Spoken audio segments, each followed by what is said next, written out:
the back table there. You don't have one? There's one on the back table. Anybody that didn't get the common board?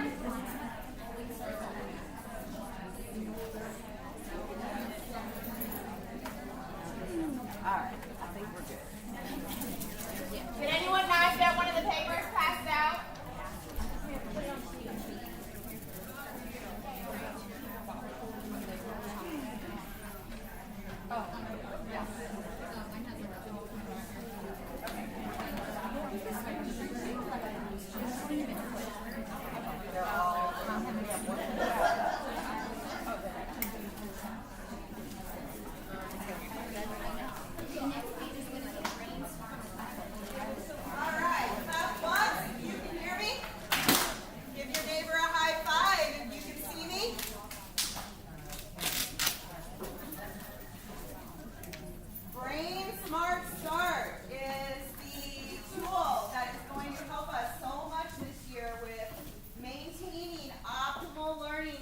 Throughout the day. We have learned a lot about brain research. If you haven't had a chance yet to read Eric Judson's book, read it. But students cannot learn if they do not feel safe, period. So this is part of the component that we're going to be implementing this year that's really going to get students in that place. They're going to build those connections so they feel safe and can learn what we are sharing with them. So we're going to get started. Everybody stand up. Up, up, up. Let's go, let's go, let's go. Everybody's going to jog in place. A little bit faster. A little bit faster.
And plan for and organize lessons that provide opportunities for whole group and small group instruction based on students' needs. And you have this in front of you. And there is our learning goals and scale. Yes. You guys can take a look at it. We've learned a lot of strategies over our professional development. If you were here in June, this is the same common board that we used then. If you weren't here, take a look at it and just kind of see where you are on the scale with identifying characteristics of highly effective instruction, using those tools, planning for it, and implementing it. I will read our essential question, that is, how does Brain Smart Start help you deliver high quality instruction? So, do you know anything about Brain Smart Start? You would take time to choose which number you feel that you fall under right now. Go ahead and you can circle it, write it down, or just keep it in your mind for a minute.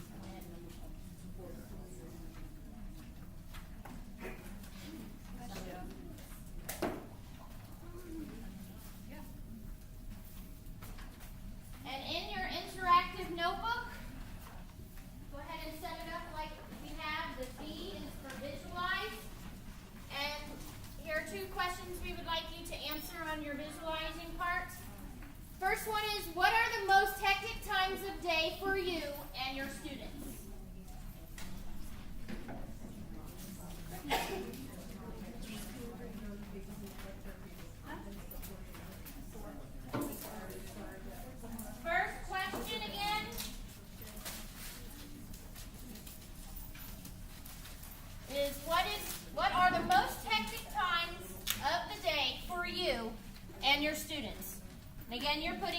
the visualize side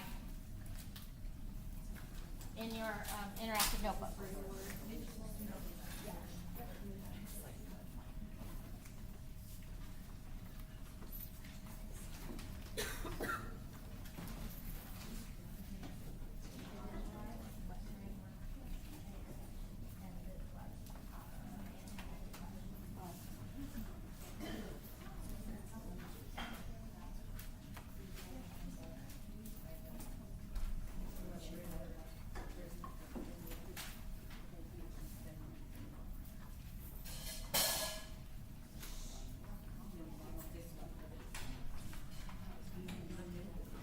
And the second question, just as a follow-up, are what are some strategies that you use to decrease the stress during those times that you've identified? What are some things that you already use?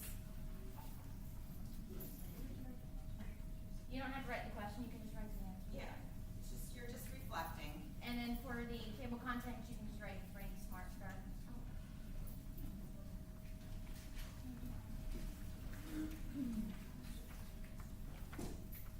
We're gonna take about 30 more seconds.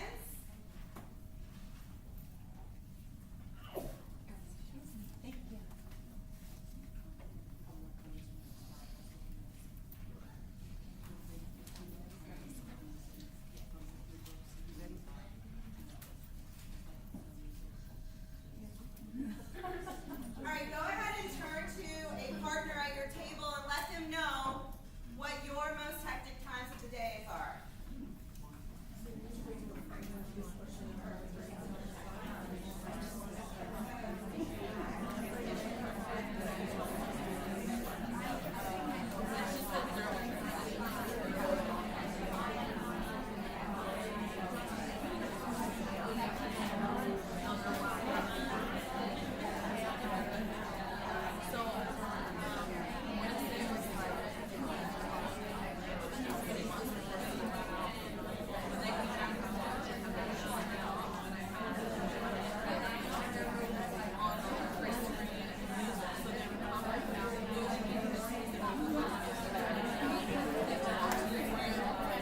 All right, teachers.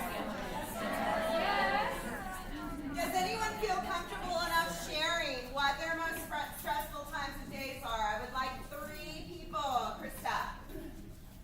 Kristen, sorry. Don't cry.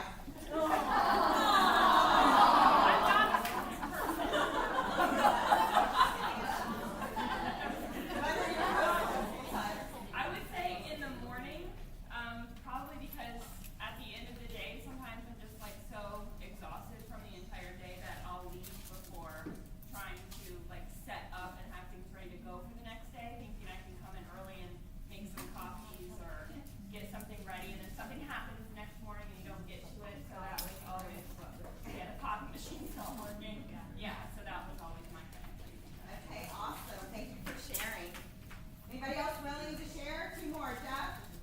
Well, I said during transitions, and it was really, when we started talking, it was more during the lining up, when you tell them to line up and then they group up instead of lining up. So, my class does what I call calisthenics. Okay, everybody, all right, everybody wants to sit down and stand up again, so let's try this over until we get it right. So, that's my strategy. Okay, one more person willing to share? I'm sorry, I forgot your name. Lauren. Mine was ending activities or instruction on time to move into what we're doing next. You know, making sure that you give them enough hour, 10 more minutes, we have to wind down, okay, 5 more minutes, because when they're really into something, you need to stop. But you have to. So Right. that can be stressful. True. Well, thank you guys very much for sharing. I heard a lot of you say, and I saw a lot of you guys were writing down that transition times are hard, especially for young children and children of poverty. This poem really resonates with me, so I wanted to share it with you guys.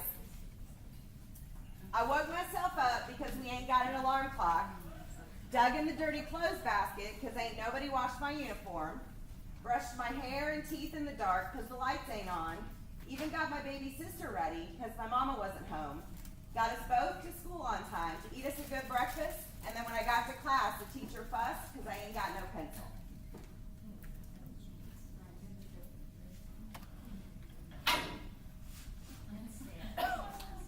For your brain work, there are 4 components of the Brain Smart Start, and each of them work to stimulate your prefrontal lobe and cortex. So, all of the 4 components are necessary in order to have the start that you want to your day.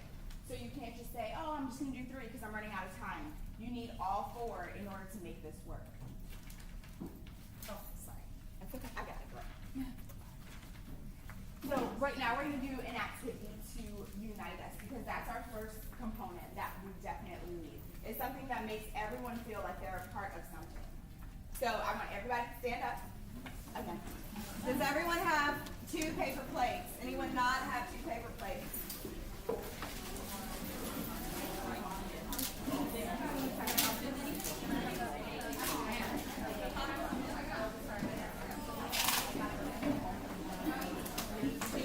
Anybody need to run down 2 plates?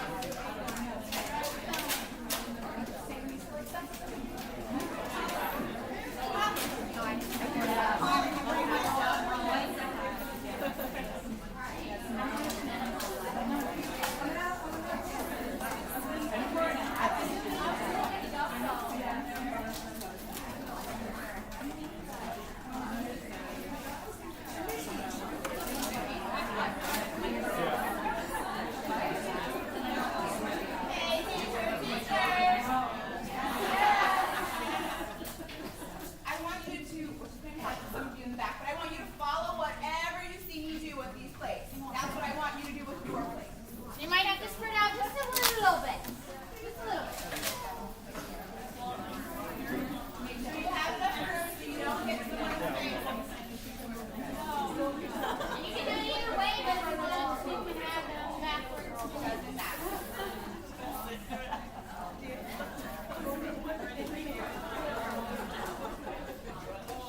Is it going?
We do it in church when you stand together or when you sing a song at the beginning. We do it at games. So it's something that we always do to engage ourselves with others and to unite. And pledge of allegiance. So the number 2 is an activity to disengage stress. And with conscious discipline, there are 4 activities. You can always use more. But some of us have maybe learned and seen them already. But the first one is to be a star. And the star stands for something. And it is... Take a breath. Take a breath and relax. So right now, just in your seats, we are going to be a star. So if everybody will just sit comfortably. You're going to stop, take a breath, and relax. Again. You do at least do it 3 times. And remember, you want to remind your children that it's in through the nose, out through the mouth, so they're getting a maximum breath. So you want to do it 3 times. You should feel your stomach move when you're breathing out. The next one is the balloon. And you're going to put your hands on your head, on top of each other. You can put them together. And you're going to pump the balloon up. And then let it out slowly. Again.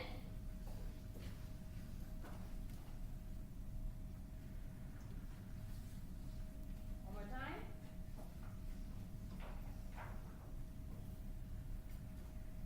And if you want, when you get to the end of that breath, you can always make them go. The next one is the drain. And you're holding your fists together. And just like a drain, you're letting the water out. Again.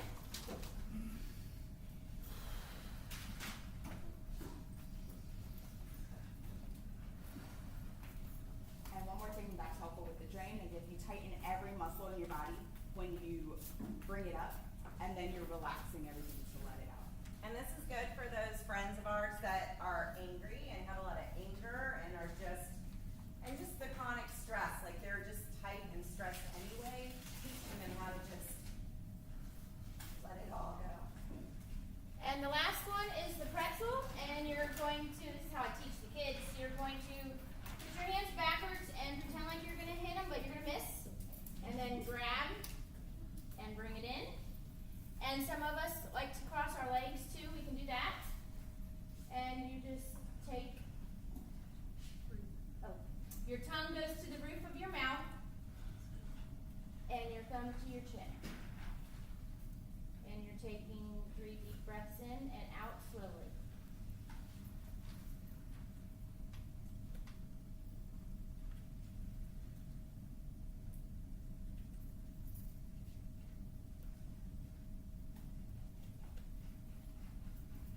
So these are some of the activities that you can use to disengage, and you can always have them in a safe place in your room. And go ahead, and we would like you to, so you can remember how to do this, we would like you to turn to a partner and teach them how to do the 4 disengaging stressful activities.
to do something with your hands, which is what the kids do, which is why we bring it here to fight. But that will give them something to do, like she said. So this is good for like your kids that have serious anger issues or aggression, that they always tense up, don't know what to do. You tell them put it right out, or tell them to pretzel it and tighten all the way up, and then loose. And you can do this not just with yours. If you see somebody being stressed out in the middle of the hallway or while you're walking somewhere, you can tell them, since we all know how to do them now and what to do, that they can do one of those activities to de-stress them. Or if you need to breathe during class, tell them to all stand up and do the breaths. You're like, I need to breathe. The what? The drain. Oh yeah. So you're gonna put your arms out. You're gonna tighten everything up really tight, even your face, and then you're just gonna let it go. And one of the interesting things that, and this is just a side note, I mean, we were at this training for a week, and it's amazing if you ever get the opportunity to go. But one of the things they talked about is neurologically, I can't say that word, that we have, as humans, we have mirror neurons. So like if you see someone smiling, you're gonna smile. If you see someone upset, you're like, oh, they're upset, and you know that you're not gonna smile and laugh because they're upset. So they were talking about as you know, students, if they're frustrated and upset, if you can get them to turn and look at you, if you just stop and breathe, that automatically cues them. They're going to breathe because it's like a natural instinct to do what you're doing. So just as not even a separate activity, but if you see one of your friends getting really mad and upset, just breathe with, hence the shirt, just breathe with them, you know, and that will help to just calm them down out of that state. Yes? Did they tell you about, like, what is it with the sensory things with the thumb on the chin and the, for the, another roof of the I mouth? think it's a part of, just like the other one, being tight and being enclosed and then relaxing. Because when you breathe out, your tongue is going to separate from the roof of your mouth. But when you have it up there, everything's engaged and everything's touching and connecting, and then you're actually holding something. You know what I mean? Like it's making you tight and then you're relaxing. And crossing your body also helps. Yeah, it helps engage your... Okay, when you get the student, you know, to face you don't say any words. It's just silence, right? Yeah. Correct. You just want them to engage in, so you can download calm to them. Oh, I like that phrase, download calm. I like that. And that wouldn't start with, look at me right now. Right. It's just.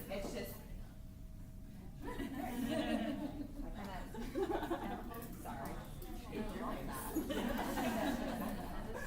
All right, so the third component is the activity to connect. And this is something, again, that we do in all walks of life. Baseball players hit each other's butts. That's a connection. When you're in church, peace be with you, you shake hands. When you meet someone, you shake their hand. And unfortunately, in schools, we've kind of got away from touching kids. And them touching each other. Yeah, that escalated. No, yes. Like we're always, you know, keep your hands to yourself, don't touch, you know, whatever. But touching builds that connection. So we really need to teach the kids the appropriate, you know, the high fives, the different things that are going to build that connection. And so this is the activity to connect. I'm sorry. So again, that was number 3, activity to connect. Order. I'm sorry? Do they have to be in Yes. this order? Yes. That's the brain-based research. Yes. Good. All right, so this is a video that will show you the Oh no. amazingness of connection.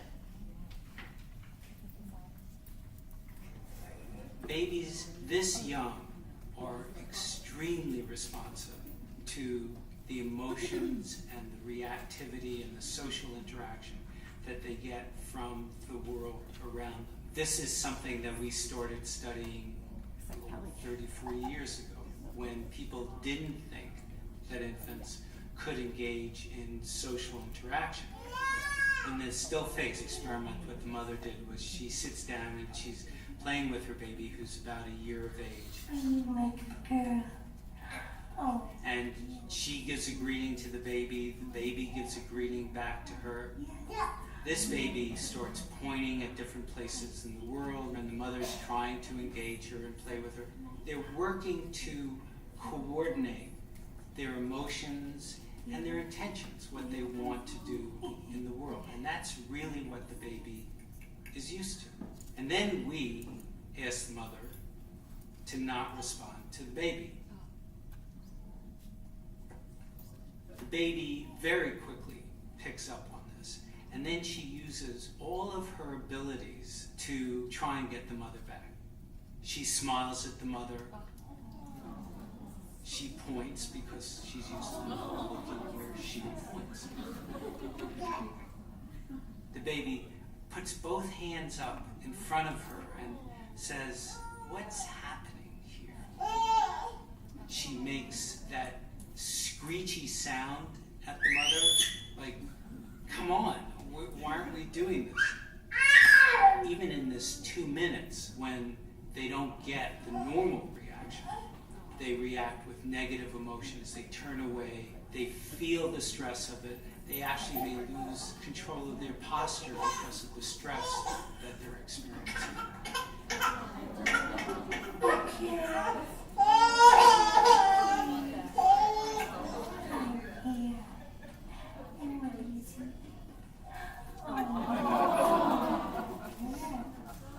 It's a little like the good, the bad, and the ugly. The good is that normal stuff that goes on, that we all do with our kids.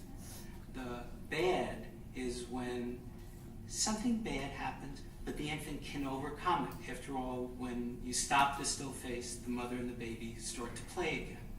The ugly is when you don't give the child any chance to get back to the good. There's no reparation, and they're stuck in that really ugly situation.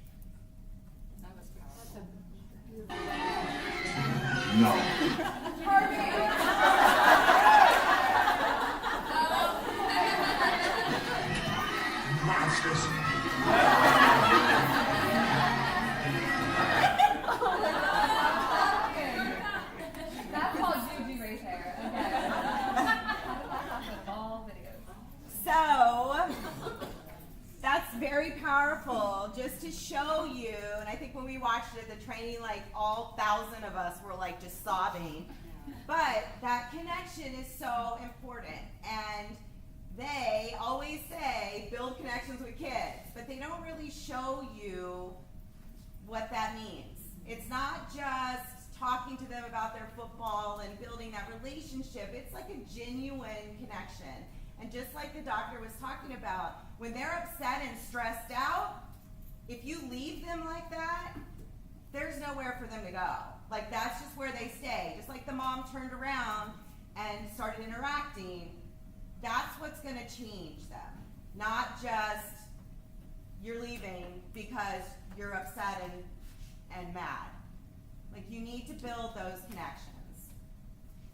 Yes. Do you know if there's like lasting, I'm sure there is damage if the parents don't do that when they're babies. Does it take them longer to build connections with?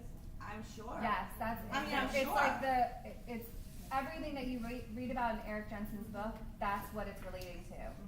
So, 100%. Because you have to think about it, if you're not building those connections as a child, you're losing trust. You don't think that you can trust, if you can't trust your mother, who can you trust? Like, you don't feel that you can trust anyone. So when you meet somebody, of course you're going to try and engage with them, but you're not going to trust them fully because the person that you tried to engage with originally didn't allow you to trust and depend on them. Right, and through that book, the whole purpose is to show how you can build back up those neurological connections to repair that damage. And, you know, aside from the emotional gap, that's what happens with the achievement gap.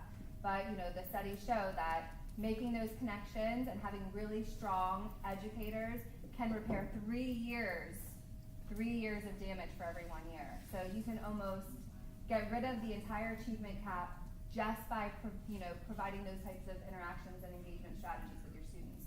So it's not broken. You know, they're not broken. And the worst thing you can do is pity a child that we know is coming from a family where they never got that repair with their parents. And I mean, just really quickly, I want to tell you, I went and saw Bad Moms. So I was shocked because went to go see it, and one of our little friends was sitting 3 seats over, and not one of our 3rd or 4th graders or 5th grade. And you know, here's a kindergartner in the movie, and the whole time the mom was screaming at the kid, "Shut that up!" Right? Like, so it's very hard because like I'm with my mom watching Bad Moms. But to disconnect from that. But it was a powerful moment for me because the mom took the kid to the movies to see Bad Mom.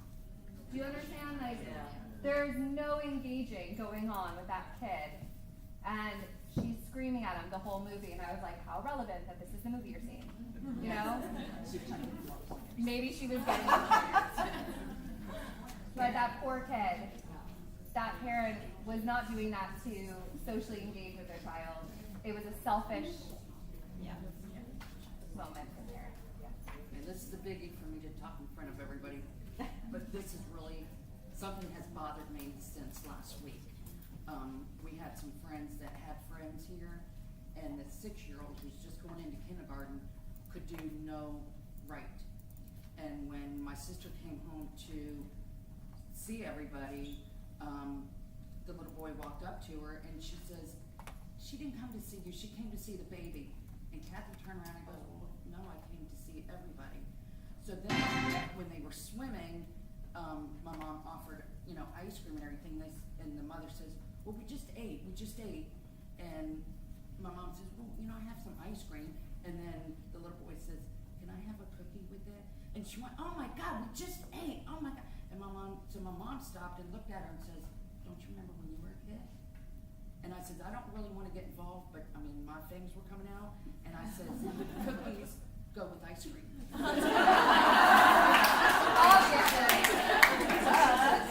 goes, "Okay." But then she turned to me and she says, "Can I have a sugar cookie?" And I wanted to say, "But you just ate."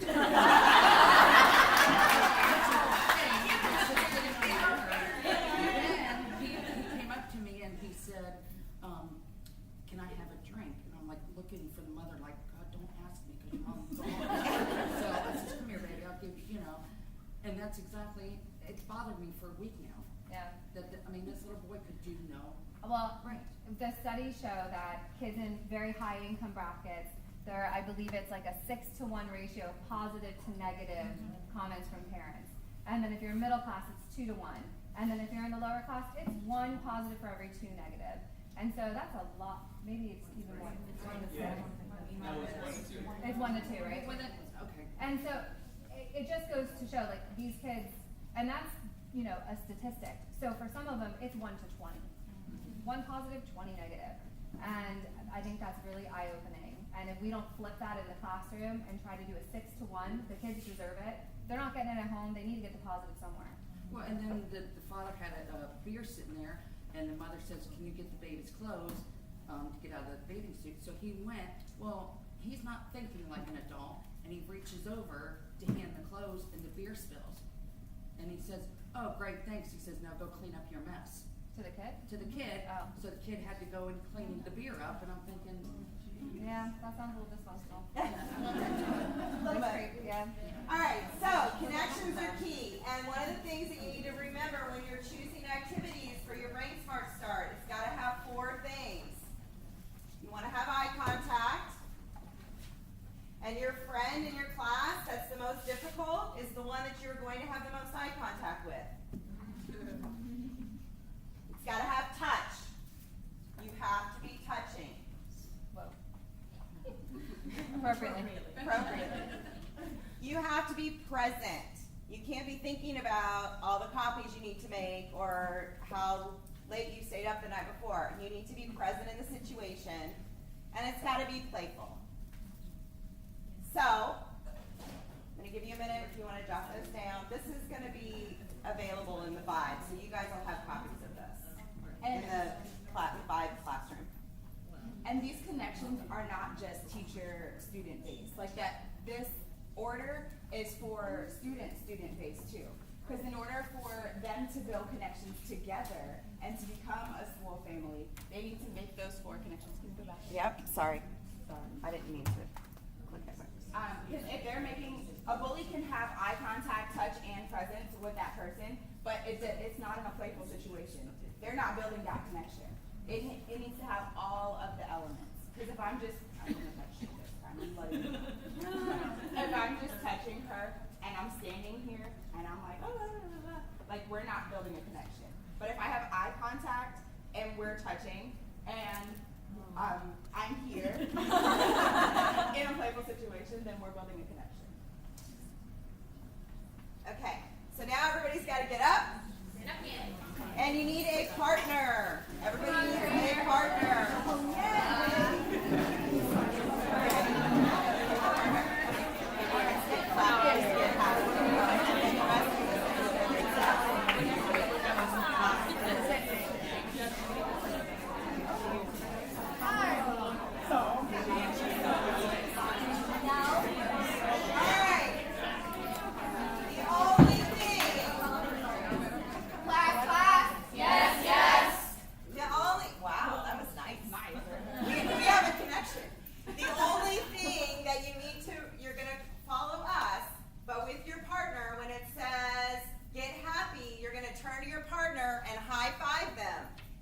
Make sure you are looking in their eyes.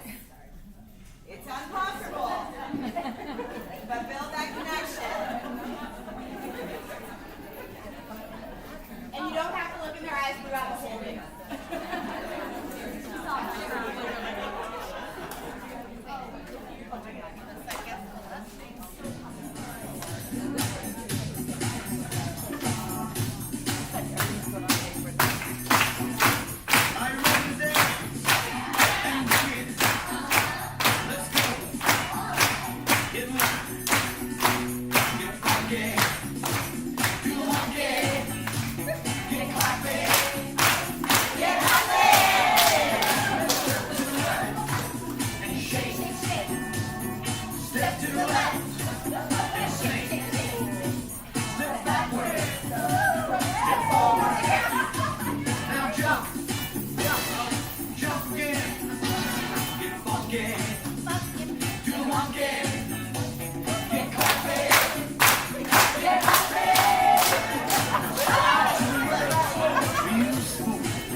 So I know you guys are thinking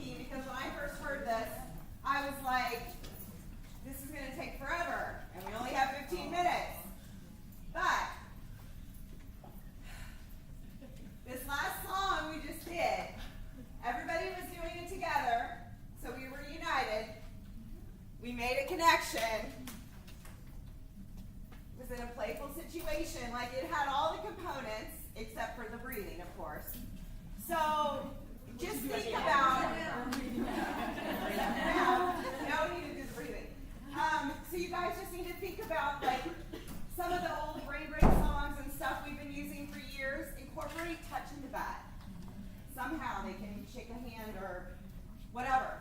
So just be thinking about ways that you can do all of them with one activity. All right, and the number 4 is activate to commit. And this primes the brain for success and actively engages the prefrontal lobes. And there's a little video that explains that a little bit more. Another great commercial. Yeah.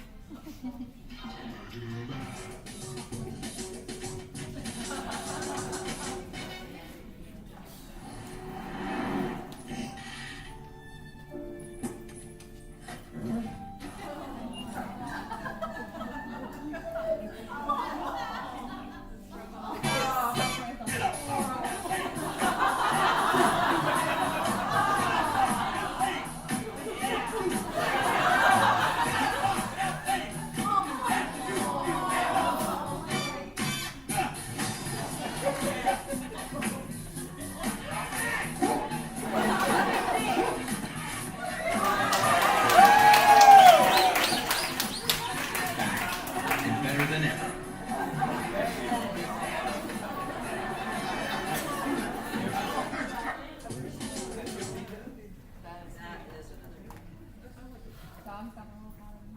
So you always want to end your Brain Smart Start with a commitment. It can be personal, something they want to do for the day. It can be, I want to play outside for 30 minutes when I get home. It can be, I want to drink 4 bottles of water today.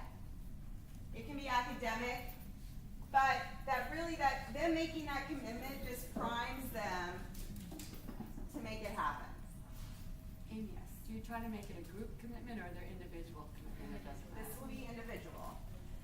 If there's something that you have to work on in your classroom, absolutely. Like you can say, as a class, our commitment is to walk quietly in the halls today.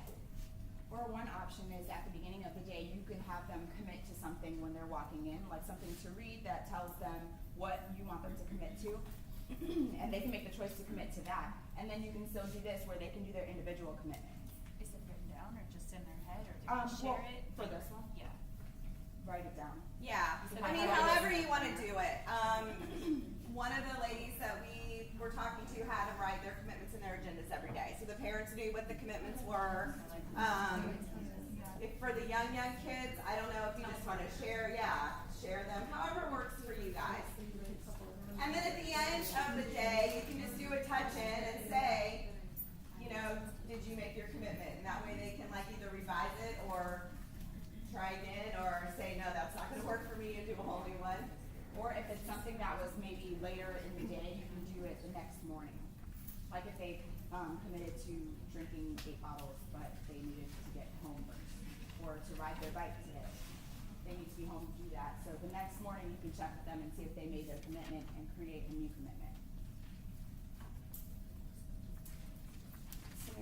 Yes. With the Moonshot Academy, they actually did a wheel, and then each person had a clothespin, and as they came in the door after being greeted, you could say, I commit to whichever on the wheel you have for the day. And then at the end of the day, they had a cup that would say, I made it, or oops, not today, it didn't happen, and you could put your clip into whatever. So it might have been that I was kind to a neighbor, or I completed my work at my seat, or I finished my fast math, whatever you have in your wheel that they choose to commit to the day. So it doesn't have to be something that you actually present or write. You can write it, but it is a way of just committing an individual act the moment you enter the classroom. How many options do they have? It's up to you. The particular one we used for Moonshot Academy was just 4. But if you as a class might want to even generate your wheel of what you're, or the lesson itself. Maybe you're doing a writing project and you want to finish the intro, and then you're going to finish the middle, or I'm doing a book report and I want to read this many pages. The wheel can change as your goals and objectives change without the lesson. And just a suggestion, you can even start off modeling it with the vibe, the VIBE, and every day make a commitment to the V, make a commitment to the I, and inspire others. Just to get them started, because they might be a little reluctant at first to verbalize what their commitment is. And then you're getting them to really internalize the, value of respect, inspire others, be responsible, exercise safety. And you can do that along with, you can kind of incorporate that if you wanted to, if you knew about conscious discipline a little bit, and have a safekeeper box, and have a popsicle stick or something that represents them, and have a comment of something that you want them to commit to, and then you can put it in there and say that they're committing to that comment. And we do have conscious discipline books in our professional development library over here, so if you did want to read a little bit more about it, you can. But this was like, we would like for everyone to commit to the Brain Smart Start. I would really strongly suggest that you start that right away, because that's going to be your tool to get your kids in class on time. If they're going to miss that, they're going to be really disappointed. But that by 9 o'clock, we're ready for instruction. If you wait for every kid to come in first, you're not going to start instruction until 9:30.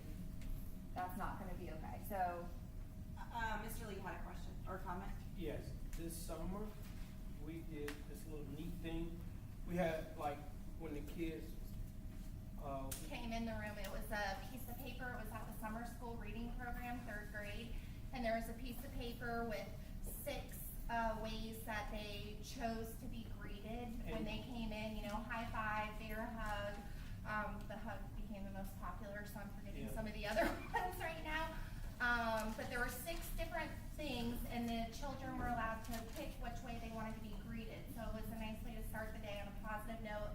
And they had, the option of how they wanted to connect, because like we've been discussing, not all children are going to want to hug right away. They don't have that environment, that trusting, relationship yet. So, and it also makes them feel a little bit in control of the situation. So that was a nice way to start the day, because, some of them would come in and you could see they were a little despondent or sad, whatever was going on, and, hi, how are you doing? Good morning, high five or hug, and it just kind of, set the tone. So that might be something to think about incorporating if you have time. I know how busy it gets and everything, but we did it last year. It was good. Yeah. And I think the other thing that's important to remember that makes this different from like all of us that have been here, had the mandate of we're going to do morning meeting every day. The thing that makes Brain Smart Start different is that the components work together to get them ready for learning. But it's not just the morning. Like, you need to get that out of your head. So when you come back from the cafeteria and your kids are all, you need to breathe, do some sort of activity to connect, and move on. So that it's not this whole, it doesn't have to be this whole process. It's just consciously picking those activities that are going to help them to disengage the stress, because transitions, they feel that stress. And anytime they have to change teachers, it's stressful. So just be conscious about the activities that you pick when you come back from all your transitions throughout the day.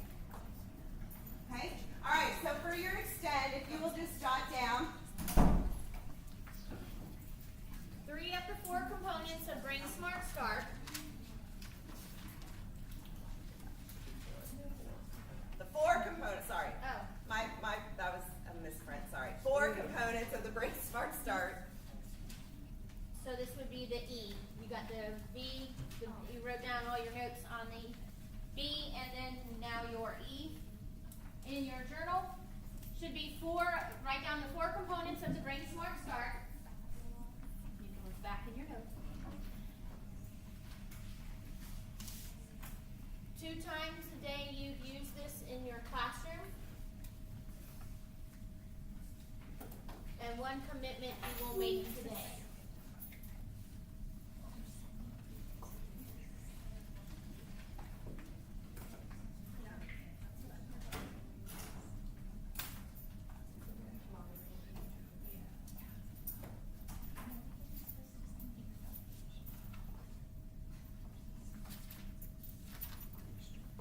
So for full transparency, this will be one of the things that we're looking for when we're doing our walkthroughs.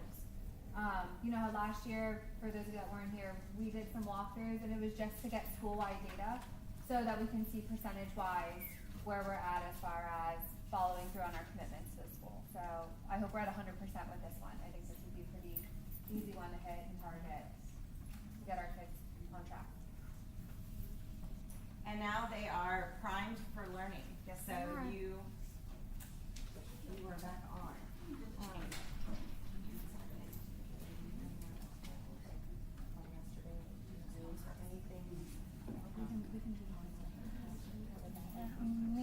Okay, so that's theirs anyway. All right, thank you guys. Awesome job.